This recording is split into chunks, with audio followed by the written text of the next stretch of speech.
sa Pilipinas. NBC Manila Broadcasting Company. DZRH, member, kapisanan ng mga broadcaster ng Pilipinas.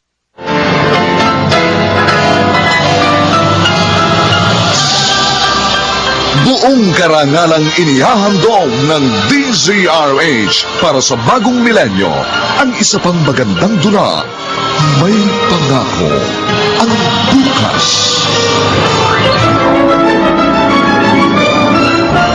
Iniis ko ang pagbibintang mo sa akin noon. Ang kalupitan at panlalait mo. Pero sobra ka na. Hanggang ngayon masama pa rin ako sa tingin mo. Bakit? Dahil alila ang nanay ko. Hindi kasalanan na maging anak ng... Sabi niyo, attend kayo sa graduation ko. Sabi niyo, kayo magsasabit ng medalya sa akin. Pero bakit ganun?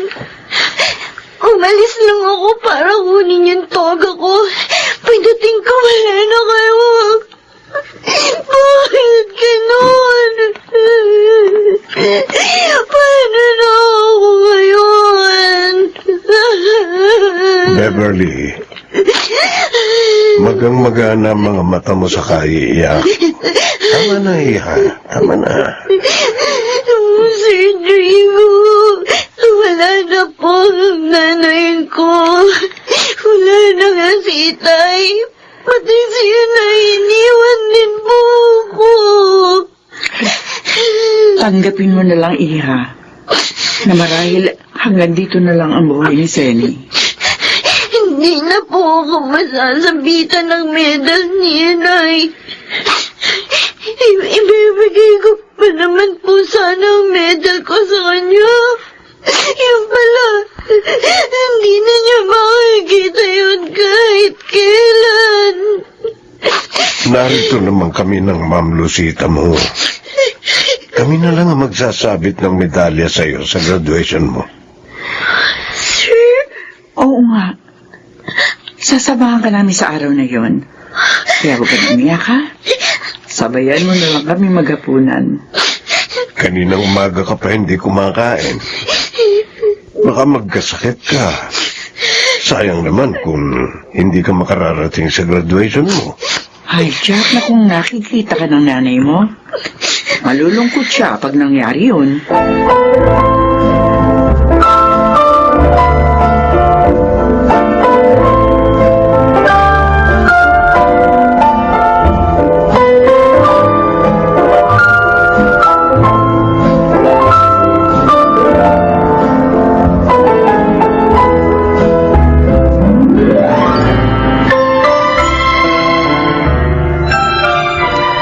Lucita, nakabili ka na ba ng stock natin ng Pride detergent? Oo, Rodrigo. Alam ko, kailangan natin yon. Kaya hindi ko nakalimutan bilhin na mag-grocery ako. Mabuti naman. Si Marita kasi yung laging bumibili noon para sa atin. Teka, di ba sabi mo masakit ang ulo mo? Bakit ayaw mo pa matulog? Hindi kasi maalis sa isip ko si Beverly. Aawa ko sa kanya, Rodrigo. Pareho lang tayo ng nararamdaman. Pero ano magagawa natin? Wala na nga si Seni. Hindi nga natin alam na may sakit pala siya sa puso. Eh, siguro inilihim niya yun. Para wag tayong mag-alala, lalo na si Beverly. Nasaktan ng labis yung bata. Mahal na mahal siya ng kanyang anak. Siya ang inspirasyon ni Beverly. Rodrigo, tulungan natin si Beverly. Wala na siya matitiran ngayon eh. Hindi talaga tayo nagbabago. Maski sa pagpapasya, pareho tayo. Oh, ibig mong sabihin, yun din ang naisip mo? Oo. Gusto ko siyang alokin na ituloy ang trabaho dito ng kanyang ina. At pag-aaralin naman natin siya. Ay, maganda yun. At palagay ko, mapapapayag natin siya.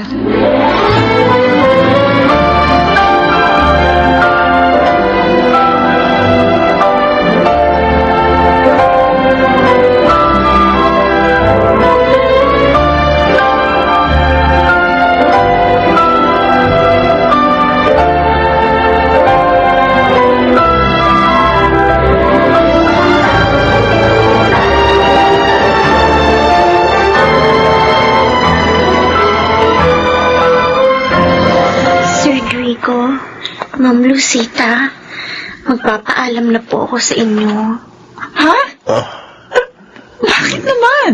Kasi po, wala na po si inay. Kalabisan na po kung mananatili pa po ako dito sa bahay ninyo. dumito ka na lang. Wala ka namang ibang matitiran. Po, nakakahiya po sa inyo. Ganito na lang. Kung papayag ka, ikaw na magpatuloy ng trabaho dito ng nanay mo. At pag-aaralin ka naman namin sa kolehiyo. Po, gagawin niyo po yun. Batang ito. Oo. Kahit ano pang kurso ang ibig mong kunin. Maraming salamat po, sir. Ma'am, maraming salamat po. Hindi ko po sasayangin ang tulong ninyo.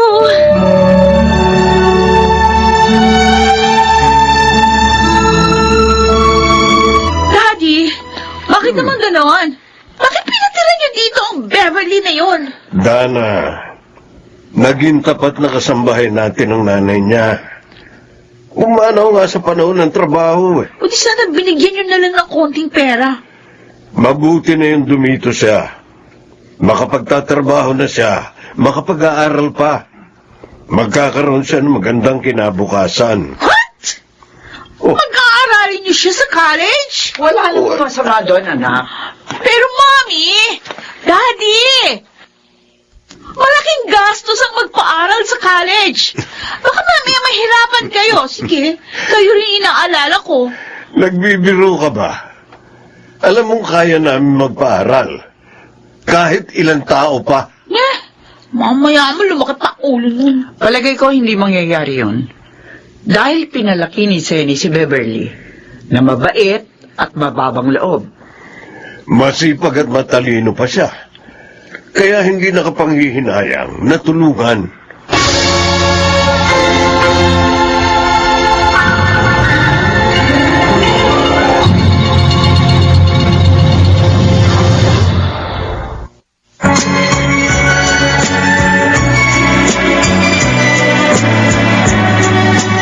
At ngayon, balikan natin ang tampok na kasaysayan sa ating dulang.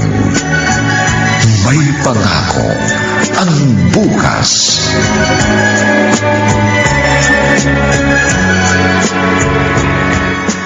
Ano bang problema, pinsan? Bakit ka na pa rito? La, gusto ko lang magpalipas ang sama ng loob, Kuya Steven. Masama ang loob mo? Kanino? Kina Mommy at Daddy. Ha? Ay, bakit naman nagtatampo ka sa kanila? May hiningi ka ba sa kanila na hindi binigay? Wala. Hindi naman pwedeng hindi nila bigay yung gusto ko. Lalo ako magagalit. Oo, spoiled ka eh. Eh, ano nga ba yung pinagtatampo mo sa kanila? Sinamahan nila si Beverly sa graduation niya. Binili pa nila ng damit at sapatos. Oo nga. Kakainis. Graduation nga pala ngayon ng magandang anak ni Aling Senny. Yung namatay yung katulong. Ang balita ko pa, may award siyang tatanggapin. Bako pa kailang. Ito naman oh, nabanggit ko lang eh. Kahit marami pa siyang medalya, hindi pa rin magbabago ang katotohanan ng anak pa rin siya ng alila. Sobra ka naman, Dana. Ka naman ganyan. Ulila na nga yung tao, inaapi mo pa. Eh kasi kahit noon pa, ayoko na sa kanya eh. Kaya nga, hindi ko siya pinapansin eh. Talaga naiinis ako doon. Dahil sa amin na siya magtatrabaho ngayon.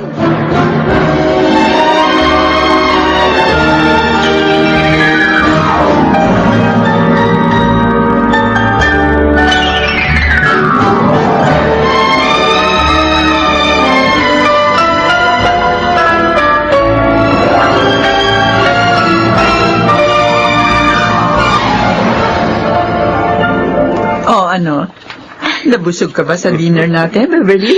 Opo, ma'am. Salamat po sa inyo. Ibinili niyo na nga po ako ng mga gamit. Sinamahan niyo pa po ako ngayong graduation ko. Tapos, kumain pa tayo sa labas. Ay, naging masaya naman kami sa pagsama sa iyo, Iha. Akala nga nila, kami ang parents mo eh. Kaya binati rin nila kami. Kaya ngayon, ako na lang mag-isa magde-dinner. Mommy, Daddy, Kasi, kumain na kayo sa labas kasama niya. Ay, anak, pasensya ka na sana. Minsan lang naman ito. Oh, sana nga minsan lang. Dahil hindi naman tama na masiintindihin niyo pa yung anak ng alila natin. Kesa sa akin, ano? Dana, hindi ka namin tinuruan ng ganyang pananalita. ha? Basta, Beverly, pumasok ka na sa silid mo ha. Kami na ang bahala dito. Opo, Ma'am Rosita. Hindi ka dapat nagsalita ng ganun sa kanya. Wala siyang ginawang masama. Napasaya pa nga niya kami dahil inakala na marami na anak namin siya. At nagbigay ng karangalan sa amin.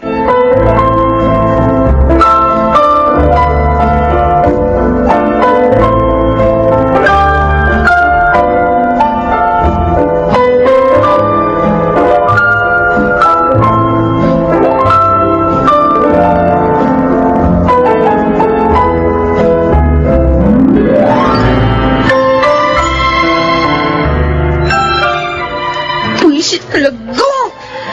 Buisit. Sa akin pa nagalit. Ako na nga agrabyado. Nakapagsapit lang sila ng medalya dun sa anak ng dati nilang alila. Tuwang-tuwa naman sila. Hindi naman nila kamag-anak yun. Para pag malasakitan. Hindi ako papayag na maulit pa ito. Hindi!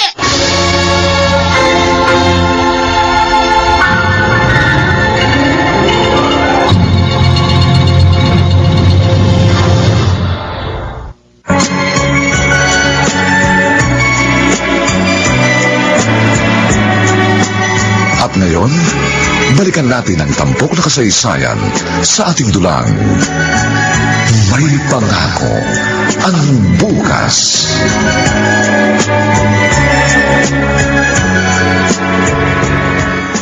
Papasok ka na ba sa office, Rigo? Oo, late na nga ako eh. Akala ko kasi sasabay sa akin si Dana. Kaya hinihintay ko. Nalaman ko na lang kay Beverly na nauna na pala siyang umalis sa akin. Nako. Nagtatampo pa rin sa atin ang batang iyon. Hindi pa rin niya ako kinikibo. Kahit nagkakasama kami dito sa bahay. Natuto na siya magtanim ng sama ng loob. Ganong hindi naman natin itinuro sa kanya yun. Nahihiya tuloy ako kay Beverly dahil sa ugali ng ating anak. Kausapin natin si Dana, Rigo. Lambingin. At saka paliwanagan. Baka naman this time, maunawaan niya na tayo.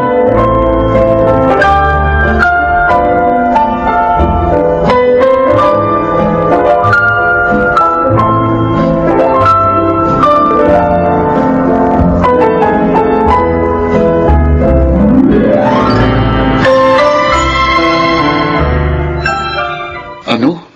Ayaw mo pang umuwi? Bakit? Ay, inis lang ako sa bahay namin. Kaya gusto ko muna magpalipas ang oras dito sa park, Joseph. Sino ba kagalit mo sa inyo? Di ba wala ka namang kapatid? Oo nga, wala. Solong anak lang ako. Ang kinaiinisan ko doon, yung anak ng dati naming Chimay, Ha? na tinutulungan ngayon ng parents ko. Kinuha siya ni na mami at daddy na maging Chimay din namin. Dahil patay na yung nanay niya. Ulila na pala siya eh. Hindi ka dapat mainis sa kanya kasi kawawa yun. Basta, mabigat ang dugo ko sa babaeng yun. Ayoko siya nakikita. Ayoko.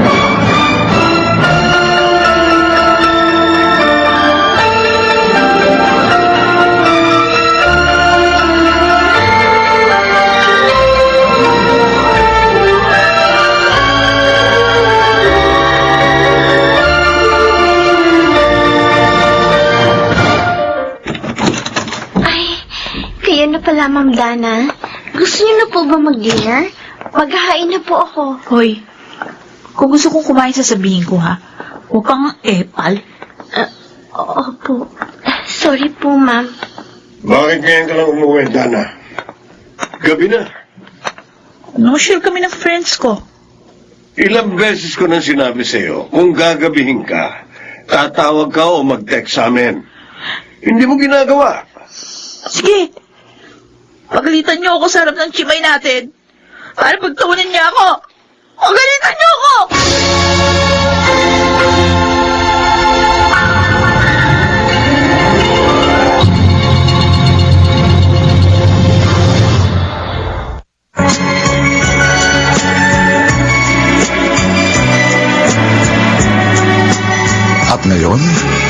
balikan natin ang tampok na kasaysayan sa ating dulang. May pangako ang bukas.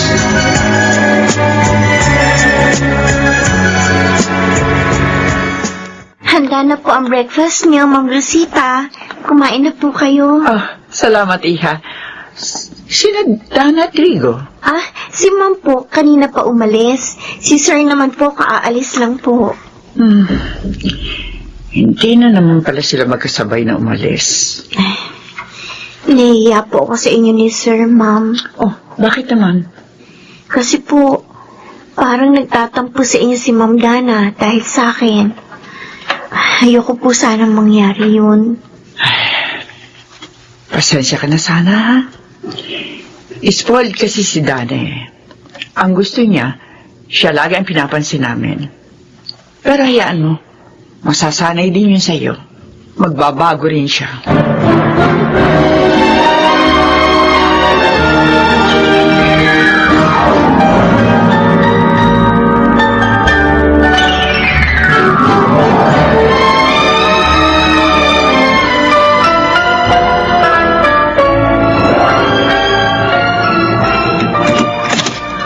Dana, nandiyan si Clotilde, ang kaibigan kong kinukunan mo ng mga product from Hong Kong and Korea. Marami siyang dala. Gusto niya makita mo yun. Wala na akong pera, Mami. Bus na allowance ko. Bumaba ka na, tingnan mo. Ako na bahala dun. Triga? Kayo magbabayad lahat ng magugustuhan ko doon? Of course. Anak kita eh. At kaya kami nagsisikap ng daddy mo para sa'yo. Kasi parang pinagpapalit niyo na ako sa iba eh. Hindi pwede mangyari yon, anak. Kaya huwag kang mag-isip ng ganon. O sige na, bumaba ka na doon. Hinihintay ka na ni Clotilde.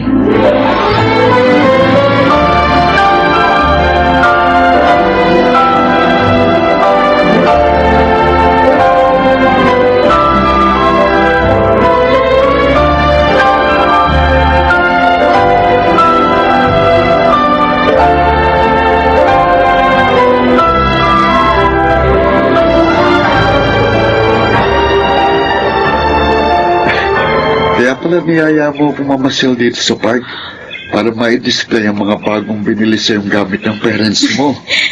Talagang masaya ako ngayon, Joseph.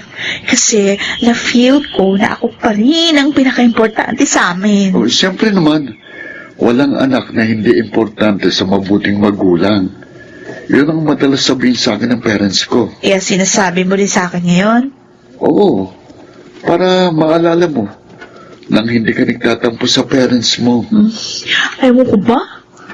Pero kapag nakikita ko na pinapansin nila at pinakahalagaan yung katulong namin na yun, nagagahit ako talaga. Gusto lang talaga nilang tumulong sa taong kaawa-awa. At dapat maging proud ka doon dahil mabuting tao ang parents mo.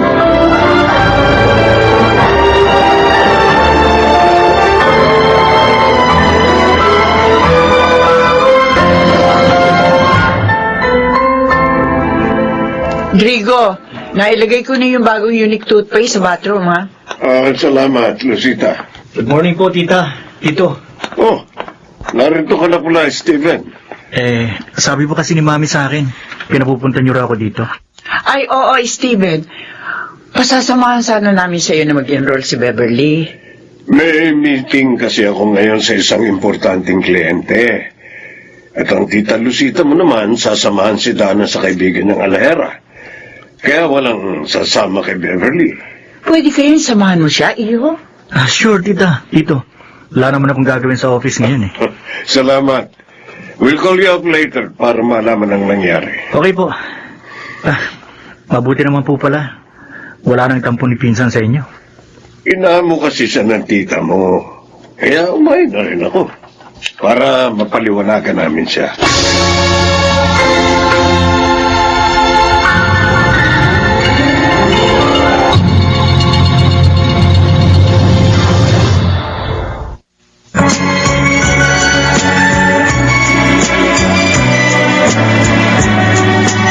At ngayon, balikan balikan natin ang tampok na kasaysayan sa ating dulang May Pangako ang Bukas.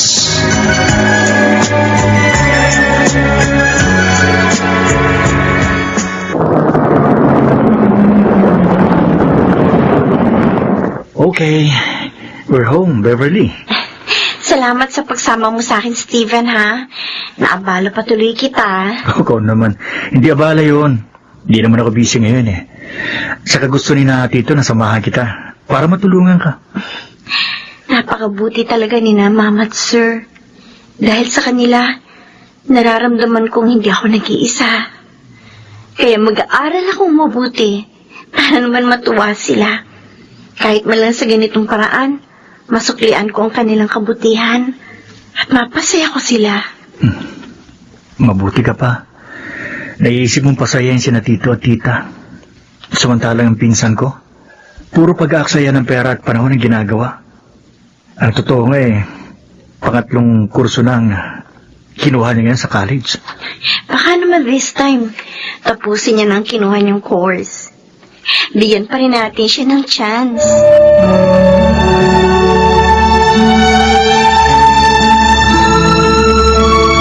Pambihira naman. Yan palang dahilan kaya pinuntahan mo ako dito sa amin. Eh kasi gusto kong makabalita sa nangyari kahapon. Pinasamahan pa pala sa'yo, babaeng yun. Ay, special siya ha? Ayan ka na naman eh. Gumagawa ka na naman ang kaiinis mo. Eh kasi sabihin mo na kung ano nangyari. Bakit hindi sina tito ang kausapin mo? Para naman tayong marites nito eh. Eh, pag tinanong ko naman yung mga yun, kulang-kulang naman yung ikukwento nun sa akin eh. Kaya nga sa'yo ako nagtatanong. Sige na, sabihin mo na. Okay, sige. Physical therapy ang kukunin niya. Ha? At doon sa exclusive school na pinuntahan namin siya papasok. Kapal naman ang mukha noon. 4-year course pang kinuha? Bakit hindi na lang vocational? Hindi na nahiya sa gagasto sa pag-aaral niya. Eh, sabi niya, mag-aaral naman siya mabuti. Para hindi naman masayang ang tulong ng parents mo. Masyado kasing mabait si mami at daddy.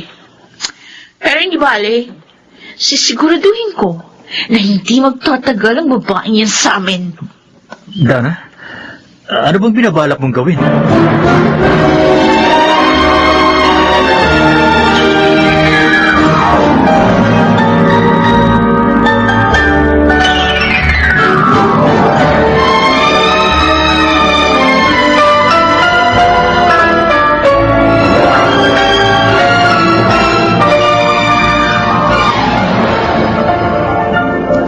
Heto na po ang merienda niyo, Ma'am Dana. Sir. Thank you. Ilagay mo dito, sir. Tapon ng Diyos. Nabasag pa yung mga baso. Ang tanga mo kasi! Hindi ka maayos mag-serve! Dana, Ma'am Dana, sorry po. Oh, sorry mukha mo. Iyak-iyak ka pa dyan. Bilisan mo, linisin mo na yan. Opo, Ma'am. Joseph, halika. Doon na lang tayo sa garden. Ha? Nakakasira ng araw ang tanga na ito eh. bakit mo naman siya pinagsabihan ng ganun? Tanga kasi! Hindi nag-iingat. Wala siyang kasalanan. Sinagi mong dala niyang tray, kaya natapon ng laman. Uy, hindi ko naman sinadya yan ah. Kung ganun, hindi ka dapat magalit. Dahil hindi rin niya gustong nangyari. Bakit ba pinagtatanggol mo yon? Ako ang kaibigan mo, hindi siya.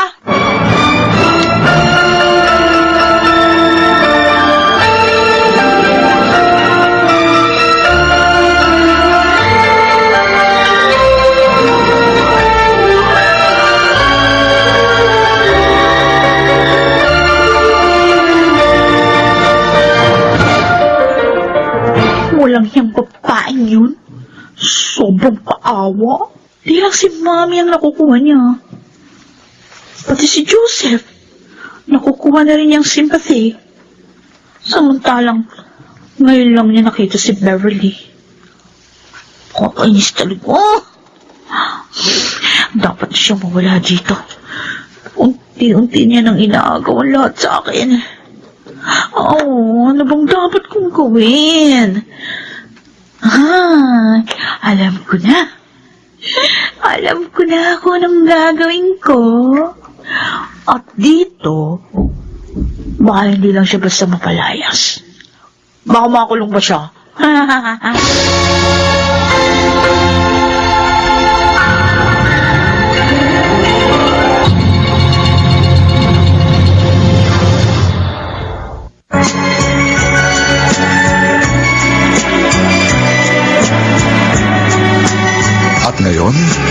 balikan natin ang tampok na kasaysayan sa ating dulang. May pangako ang bukas.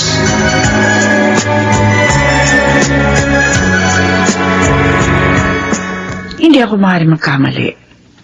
Doon ko talaga inilagay yun. Dahil hindi ko ugali mag-iwan ng alahas kung saan-saan. Pero susubukan ko na rin halugugin ang kwarto namin. Magpapatulong ako kay Beverly. Ma'am, narito na po ako. Oh, ang bilis mo ah. Tapos ka na bang mag-review? Opo, ma'am. Patapos na po kasi ako magbasa na lumapit kayo kanina. Ano po yung utos ni ma'am? Ay, kung pwede, tulungan mo akong maghalugog sa kwarto. May hinahanap kasi akong gamit eh. Hindi ko naman makita. Sige po. Ano pong gamit yun, ma'am?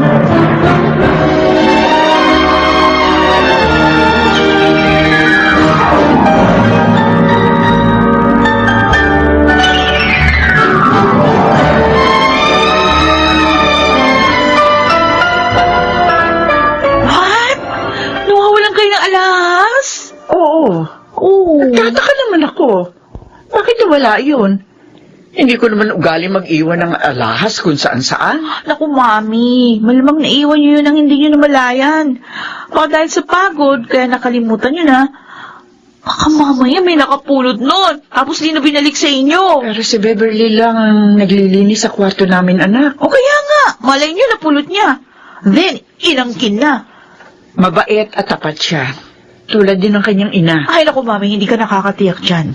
Ang dapat niyong gawin, halongkatin niyo yung mga gamit niya. Dana, makakasakit ako ng tao. So what? Ang importante, makita niyo yung nawawala yung alahas.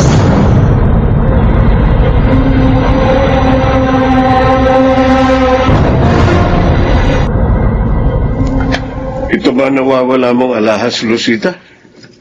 Ang brilyante mong kwintas? Oo, Rodrigo. Hindi. See? Nakita niyo yan? Sa gamit ng malditang ito? Ma'am Dana, hindi ko po ginawa yan. Isinungaling ka? Dana, bakit mo siya sinampal? Ninakawan niyo si Mami, Daddy. Mabait na nga kayo sa kanya, tapos sinabuso pa kayo? Hindi po ako magnanakaw, sir. Sinungaling. Ma'am, maniwala po kayo. Hindi ko po magagawang gantihan ang kasamaan ng kabutihan niya sa akin. Plastic! Lumayas ka na nga rito. Magnanakaw ka. Dana, tama na yan. Mami! Sige na. Beverly, doon ka na muna sa silid mo. Iwan mo muna kami, ha? Ipatatawag ka na lang namin, Iha. Opo, sir. Ma'am. Mami! Daddy! Palayasan niyo na babaeng yun dito. Magnanakaw siya eh. Dan, Ipapahamak niya lang tayong lahat. Hindi siya dapat pagkatiwalaan.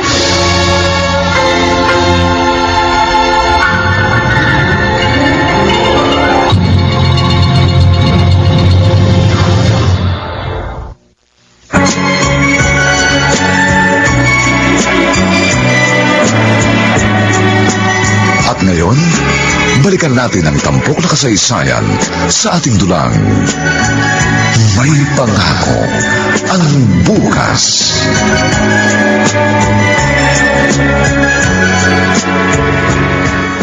Dana, narito na ako. Buti naman. Bakit ba pinapunta mo ako dito sa park? Kasi dito, makakapag-usap tayo. Oh? Tungkol saan? Traidor ka! Ano Paras ka!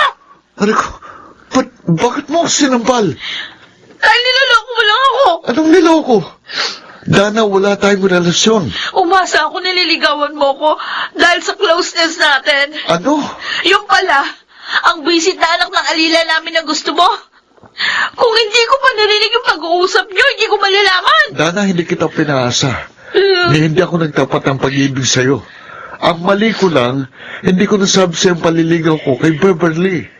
Dahil alam ko kokontra ka. Dahil galit ka sa kanya. Hindi ko alam na may damdamin ka sa akin, Dana. Bakit ano bang meron sa babaeng yun? Ah? At lahat kayo nakukuha sa akin.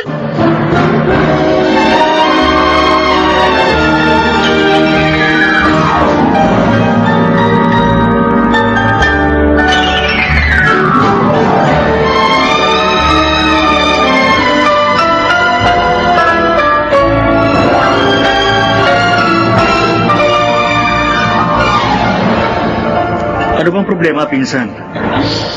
Bakit ka umiinom ng alak? Dito pa sa bahay namin. Kasi gusto ko, samahan mo rin akong uminom. Total, nasa province naman ng mommy at daddy mo. Para namang hindi mo ako kilala, pinsan.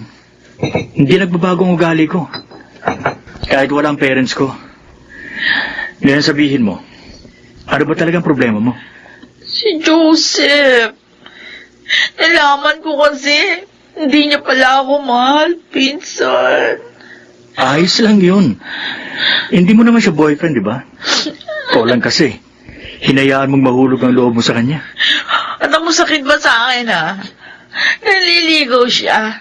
Doon sa anak ng alila namin, si Beverly. Ano? At yun, yan ang hindi ko matanggap.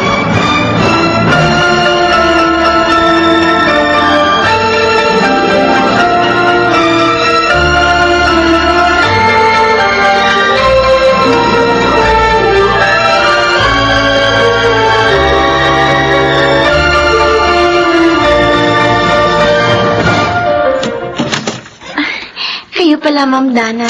May kailangan kayo? Walang hiya ka. Ma'am, ba't niyo ako sinampal? Dahil mga agaw ka. Ma'am, tama na. Wala akong inagaw sa inyo. Inagaw mo si Joseph sa akin. Inagaw mo, pagmamahal niya. Kasi malamig ka. Malamig ka. Sakit mo. Ay, lalo mo kita bibitiwan hanggang sa makalbo ka.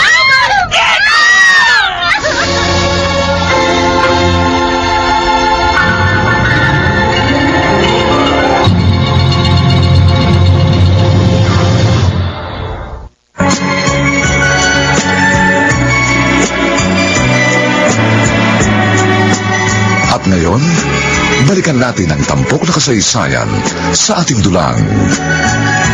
May pangako ang bukas.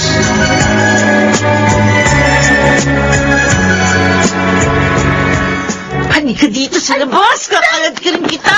At kung kulalampasan yung pagmumukha mo sa magaspang na sinento. Tama na. Hindi mo na siya! Bakit mo sinasaktan si Beverly? Rodrigo! Bakit mo siya binubugbog? Nasa labas pa lang ako ng bahay, dinig ko na kayo. Eh, kasalanan ng mga agaw na yan, Daddy. Wala siyang utang na loob. Tinulungan niyo na nga, pinakain na nga sa palad niyo, inakas pa ako. Bakit ka nagsalita ng ganyan? Inagaw niya sa akin si Joseph. Hindi po totoo yan, sir. Ano hindi? Si Joseph po ang kusa nanligaw sa akin. Hindi ko nga po siya sinagot. Sinungaling! Tinakit mo siya. Nagtagumpay ka naman. Walang hiya ka, maldita! Bakit, Dana? Boyfriend mo na ba si Joseph? Daddy, Kayong dalawa na ba? Kaya ka nagwawala ng ganyan? Dahil kung hindi, nakakahiya ang ginawa mo. pulayasin niyo na dito ang babae niya. Kung hindi niya palalayasin ako, lalayas dito. Kumusta na ang pakiramdam mo, Beverly? Ma'am Lucita, sorry po. Alam ko pong ayaw niyo mag-away kami ng anak ninyo. Pero, hindi naman po ako nakipag-away sa kanya. Alam ko. Sinabi lahat ni Inday, ang labandera at planchadora namin. Nagbanta si Ma'am Dana na aalis dito. Pag hindi niyo po ako pinalayas. Beverly, Kaya alis na lang po ako. sandali lang. Hintayin mo ang mapag-uusapan namin ng Sir Rodrigo mo. Hindi maaaring basta ka umalis na lang. Lalo na malapit ang graduation mo. Hindi dapat maapektuhan ng problema ang pag-aaral mo.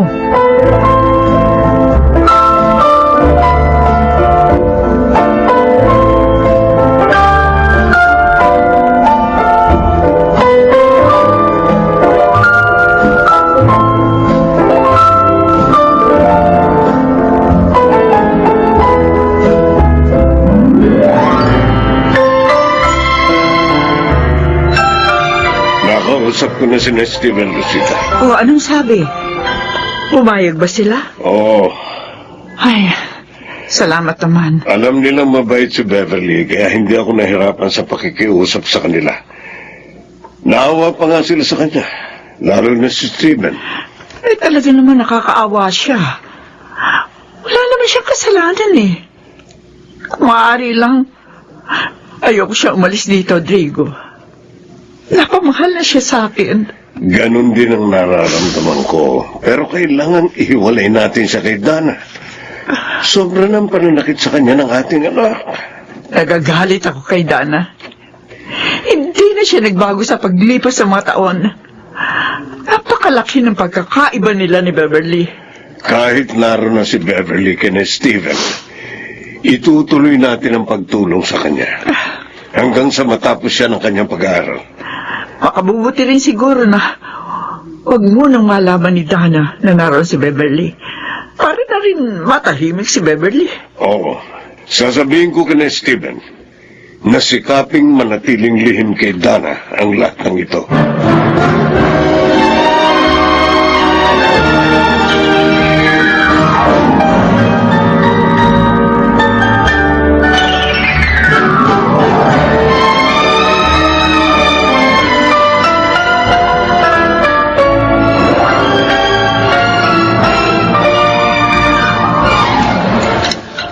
Ayan.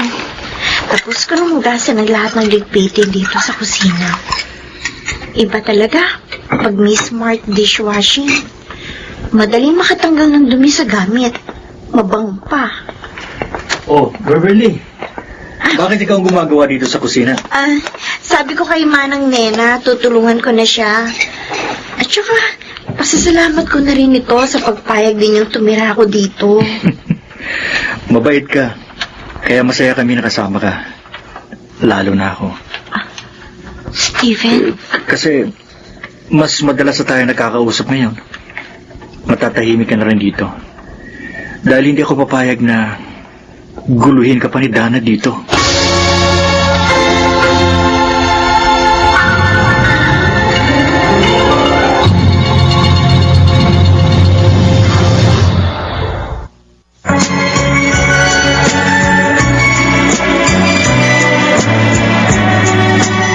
Ngayon, balikan natin ang tampok na kasaysayan sa ating dulang. May pangako ang bukas.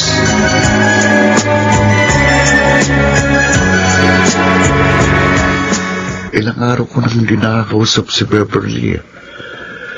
Hindi ko na makontak ang cellphone niya. Iniiwasan kaya niya ako? O may nangyari lang? Mabuti pa. Puntahan ko siya sa kanila para hindi na ako nag-iisip ng ganito.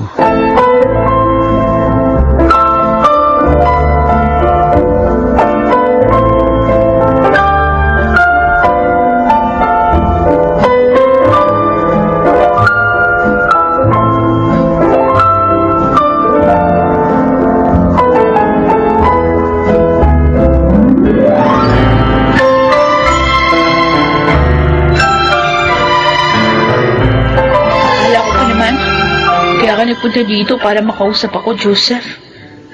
Yung pala, para tanungin tungkol sa buwisit na si Beverly. Pasensya na, Dana. Ilang araw ko na kasi siyang hindi nakakausap. Ay, Joseph, kalimutan mo na yun. Sa akin mo na lang ibaling yung pansin mo dahil ako yung nagmamahal sa'yo. Kung wala dito ngayon si Beverly, aalis na ako. Babalik na lang ako sa ibang araw. Wala na siya dito. Ano? Pinalayas na namin. Saan nagpunta? Ha? Mali ko. Wala naman akong pakialam sa kanya eh. Buti nga, kung mapapahamak siya.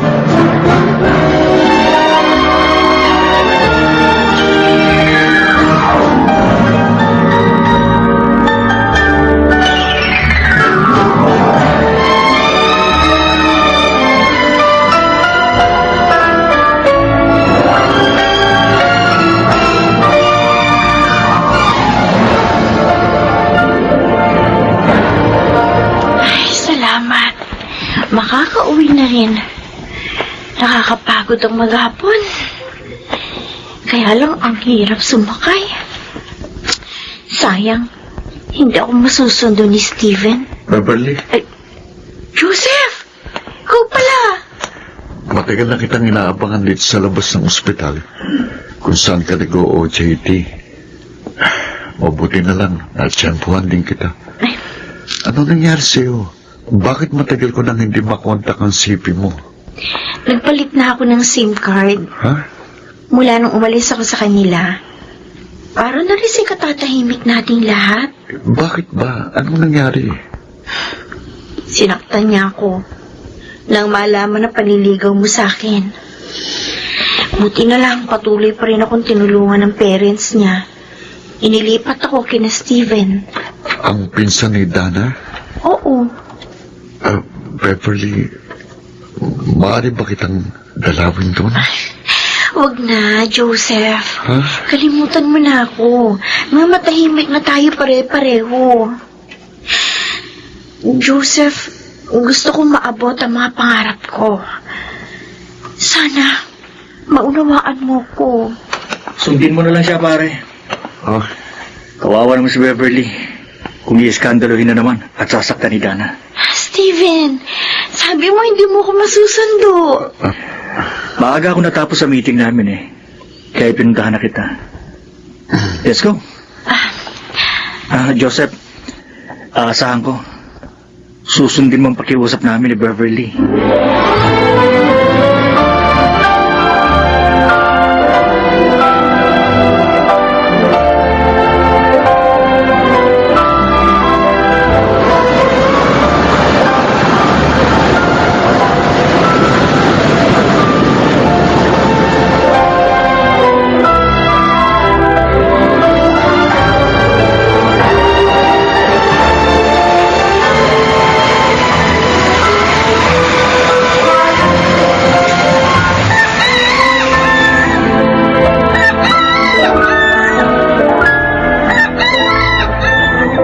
Rosita, nabili mo na ba yung sinabi kong ireregalo natin kay Beverly sa graduation niya? Ay, oo, Drigo.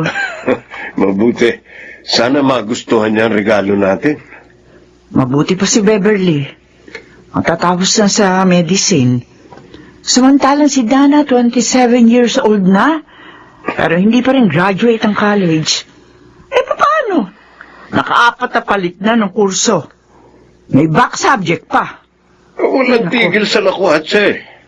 Bala ko nga, pag bumagsak pa siya this time, hindi na natin siya pag-aaralin. Tama talagang desisyon natin na ilipat siya kay Steven at ilihim yung kay Dana. Sinungaling kayo! Ha? Kala ko ba naman, pinalayas niyo na talaga si Beverly. Niloko niyo lang pala ako. Dana? Nakuha na talaga ng malditang yun ang pagmamahal niyo sa akin. Tumigil ka nga. Kung umarte ka, para kang bata. Matanda ka na. Dapat nauunawaan mo na mga sinasabi namin sa'yo. Daddy! Ayaw mo tulungan namin ng ibang tao? Bakit? Dahil insecure ka. Dahil sila may narating. Pero ikaw na anak namin, wala pa rin. Sige! Pagtulungan niyo ako! Pagtulungan niyo ako!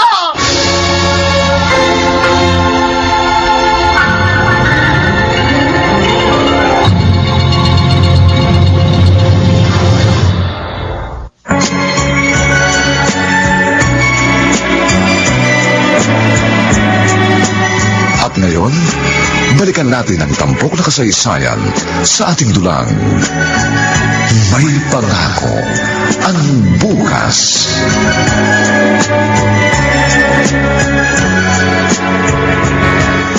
Ano pa talaga sasabihin mong good news? Galing dito sina Tito at Tita. Oh, Hmm. sayang naman hindi ko inabot. Kinausap kasi ako ng resident doctor ng ospital eh. O ano sabi nila? Kamusta na sila? Ipagpapatayo ka rin nila ng klinik. Ha? Talaga? Oo. At syempre, may itinuro na ako sa kanilang magandang lugar. Masaya naman, Steven.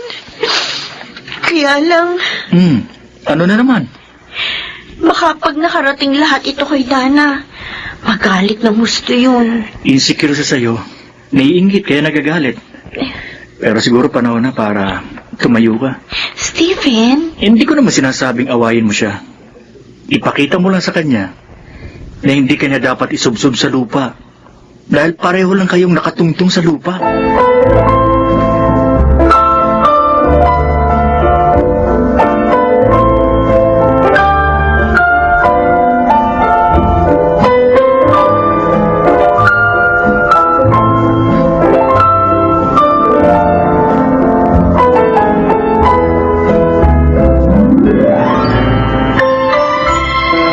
Ha? Ikaw? Makapal ang mukha mo! Tinulungan mo na nga ang mga magulang ko at si Joseph. Ngayon naman pati mga kamag-anak ko, ha? Walang hiya ka talaga! Walang hiya! Yan ang tinuro sa'yo ng walang hiya mong ina! Ang mga agaw! Tumigil ka na! Tiniis ko ang pagbibintang mo sa akin noon! Ang kalupitan at panlalait mo! Pero sobra ka na! Hanggang ngayon, masama pa rin ako sa tingin mo! Bakit?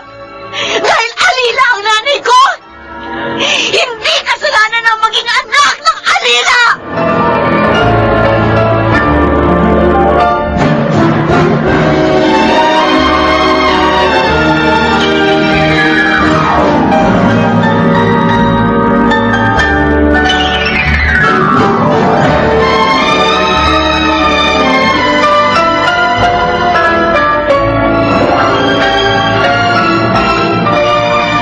Lucita, nakausap ko si Steven. Pinuntahan pala't inaway na naman ni Dana si Beverly. Ano? Ang babaeng yun talaga? Hindi na nagbago? Ayoko sanang gawin ito, pero palagay ko, ito lang ang paraan para matauhan si Dana. Anong ibig mong sabihin? Ipagtapat na natin sa kanya ang katotohanan. Ha? Sasabihin na natin sa kanya? At anong katotohanan yon, Mami? Daddy, Dana, sabihin nyo! Ano?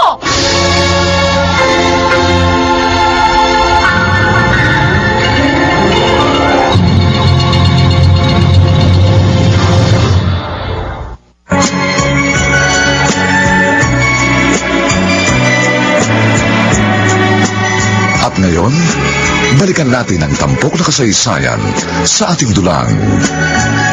May pangako ang bukas.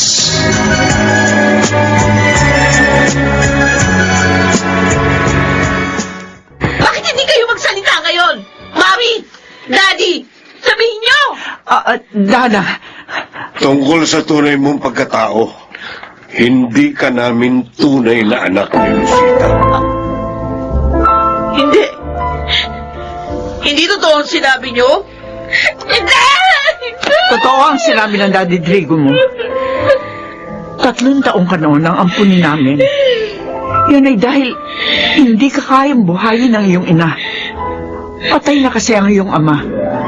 At ang naiwan sa kanya ay ang bunso mong kapatid. Hindi siya nagpabayad sa amin. Sa halip, pinili niyang magtrabaho sa amin bilang katulong. Para kahit papano ay makasama ka. No! Huwag niyo sabihin sa akin ng aking ina. Oo. Ay, Siya nga, si Senny. At ang anak na alila na maraming beses mong hinamak ay ang bunso mong kapatid. Si Beverly. no! Hindi! Hindi! Dana! Dana, magbalik ka dito! Dana! Hayaan muna natin siyang umalis, Lucita. Para makapag-isip.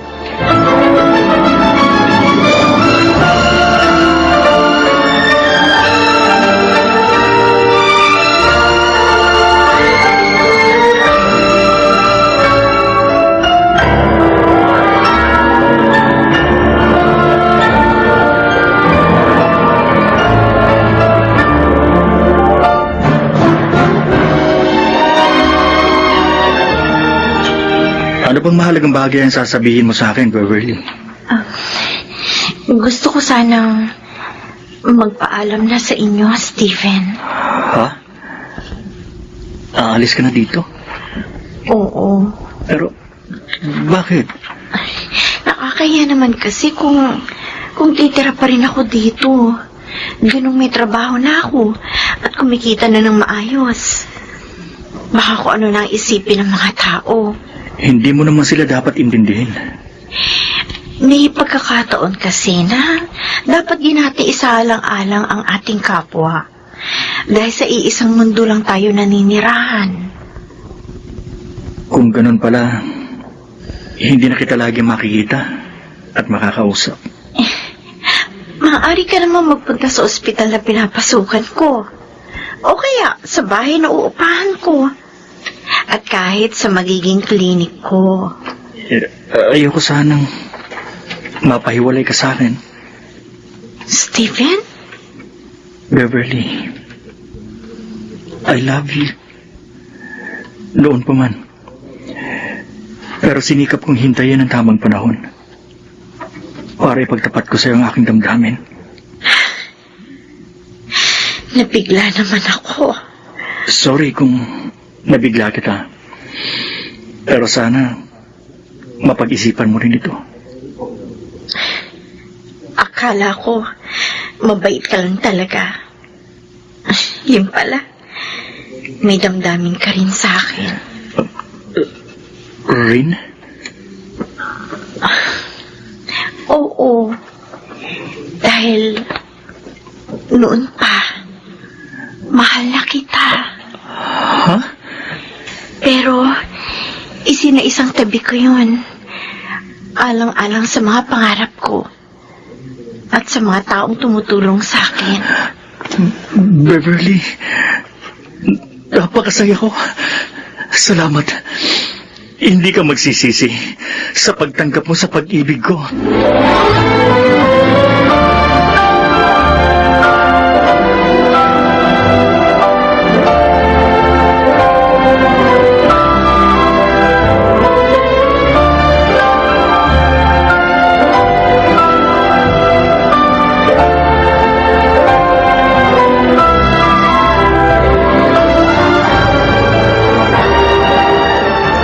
Lucita, saan ka galing?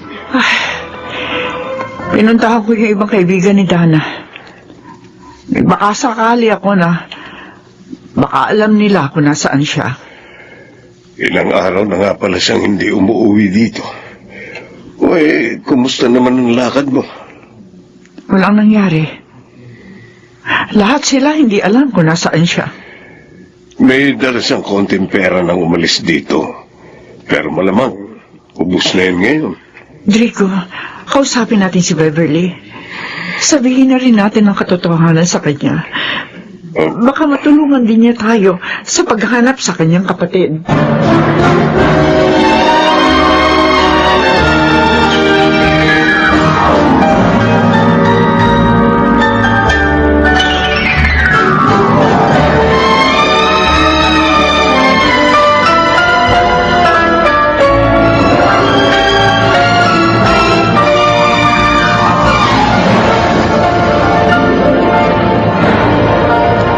Ano po?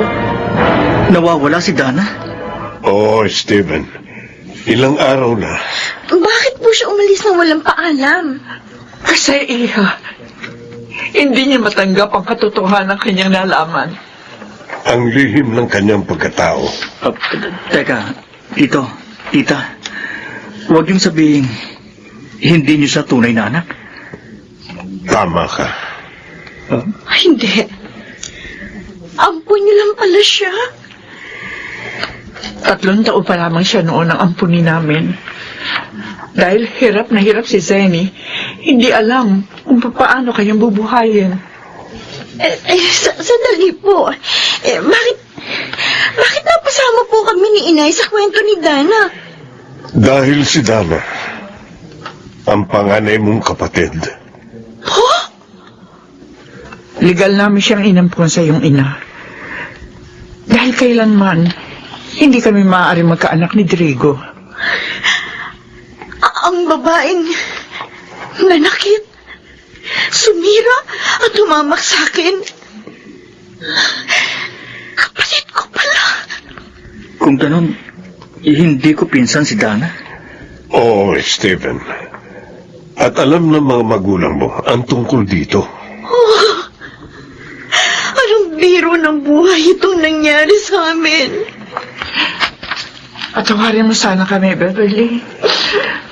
Hindi namin gustong saktan ang damdamin mo. Ang totoo, wala na kaming balak pang sabihin ito. Pero kailangan gawin.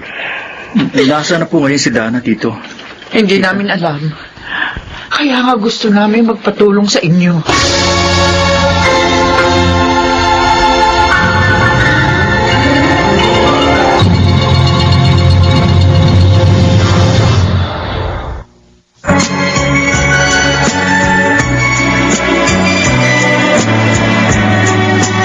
At ngayon, balikan natin ang tampok na kasaysayan sa ating dulang.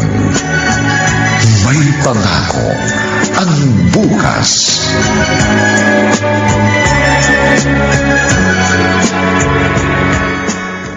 Oh, anong masasabi mo sa bago mong clinic, Rebs? Ang ganda-ganda, Steven. Alam mo, napakasaya ko. Salamat sa inyo. Kompleto na rin dito sa mga kailangan mong cleaning materials. Lahat ng ACS products meron dito. Lalo na yung Shield Bath Soap. Thank you. Talagang kailangan ko ang Shield Bath Soap. Dahil yun na lagi kong ginagamit. Ah, by the way, may balita na ba sa paghahanap ninyo sa kapatid ko? Wala pa rin eh. Humingi kami ng tulong sa mga pulis. Doktora! Doktora! Mark, bakit? May babae pong nawalan ng malay sa labas po nitong klinik. Ano? Oh, yan. Tingin ko, may buena mano ka ng pasyente.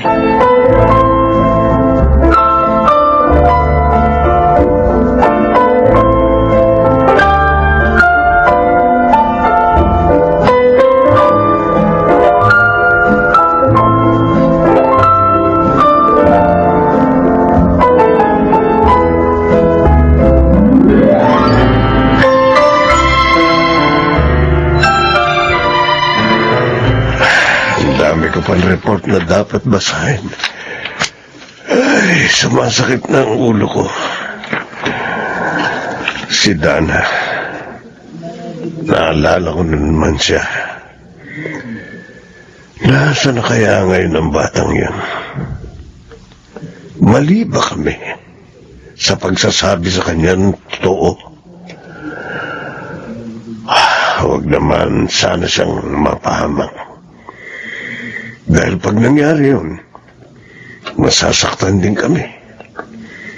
Dahil minahal na namin siya bilang aming anak. Rigo! Rigo! Oh, bakit para ka natataranta, Lucita? Tumawag si Beverly.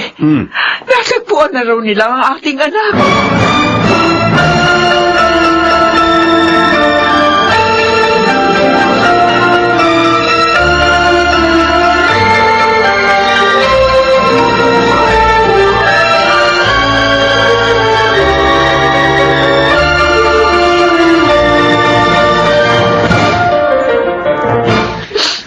Bebs, nag-text si Tito. Papunta na raw sila rito. Steven, Umiiyak ka? Bakit? siguro dahil nalaman kong kapatid ko pala si Dana.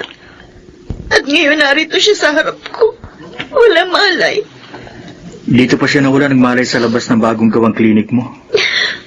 Alam mo, palagay ko, niloob ng Diyos na mangyari ito.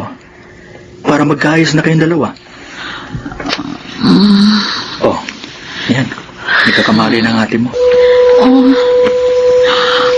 Saan ako naroroon? Dana, nawalan ka ng malay sa labas ng klinik na ito. Beverly. Ako nga. Ate. Alam mo na? Oo.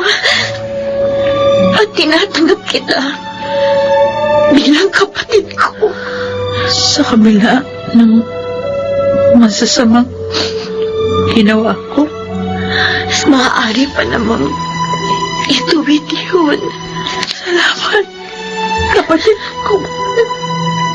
At patawad sa lahat-lahat ng kasalanan ko. Dana, kumusta ka na, anak?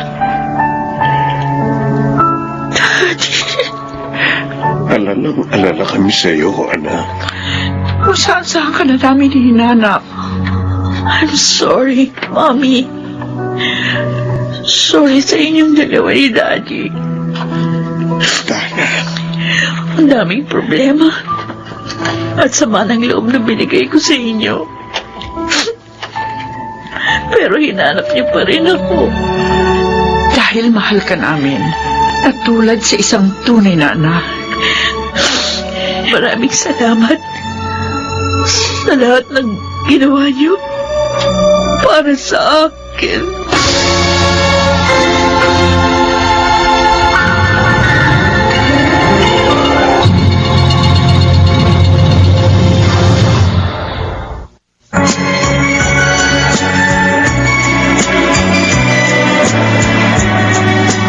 At ngayon, balikan natin ang tampok na kasaysayan sa ating dulang. May pangako ang bukas.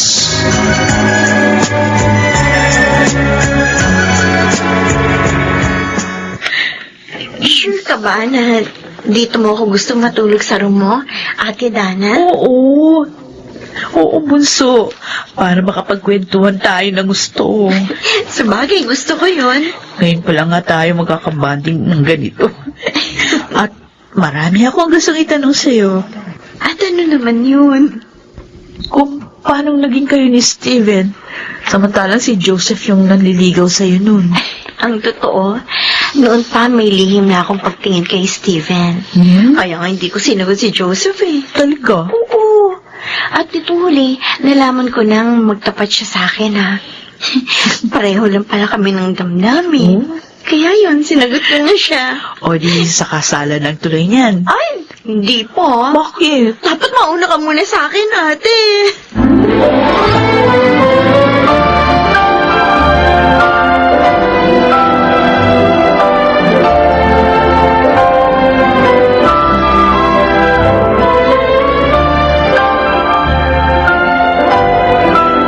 Ay, maupo ka.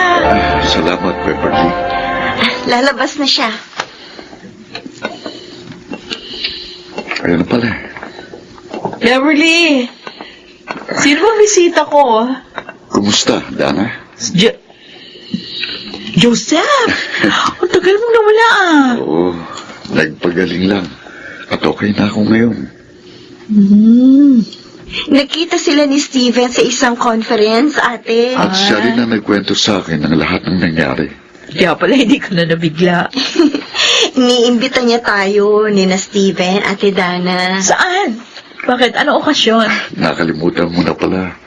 Birthday ko sa makalawa. Ay, At wala akong partner para makasama sa araw na yon.